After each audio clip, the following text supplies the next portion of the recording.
తూర్పుగోదావరి జిల్లా రాజానగరంలో పెద్ద పులి కలకలం చెలరేగింది. దివాన్ చెరువు ఎస్వీపీసీ ఫంక్షన్ హాల్ ఎదురుగా ఉన్నటువంటి తోటలోకి దూసుకెళ్లింది పెద్ద పులి. ఇక ఈ దృశ్యాలు సీసీ కెమెరాలో రికార్డ్ అయ్యాయి. తొర్రేడు నుంచి గోడాల, కోలమూరు ప్రాంతాల నుంచి రాజమండ్రి సిటీకి సమీపంలో ఉన్న దివాన్ చెరువు వైపుకి వెళ్లింది. అటుగా వెళ్తున్న వాహనదారులు పెద్ద పులిని చూశారు. దీంతో ఆ దారి గుండా వెళ్లే వాహనదారుల్లో తీవ్ర భయాందోళనలు నెలకొన్నాయి.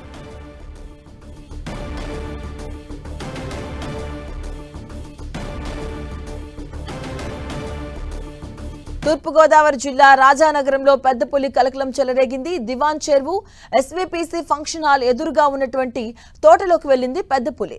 ఈ దృశ్యాలు సీసీ కెమెరాలో రికార్డ్ అయ్యాయి. ఇక తొర్రేడు నుంచి గాడాల, కోలమూరు ప్రాంతాల నుంచి రాజమండ్రి సిటీకి సమీపంలో ఉన్నటువంటి దివాన్ చెరువు వైపుకు వెళ్లింది పెద్ద పులి. అటుగా వెళ్తున్న వాహనదారులు ఈ పెద్ద పులిని చూడడం జరిగింది. దీంతో ఆ దారి గుండా వెళ్లే వాహనదారుల్లో తీవ్ర భయాందోళనలు నెలకొన్నాయి.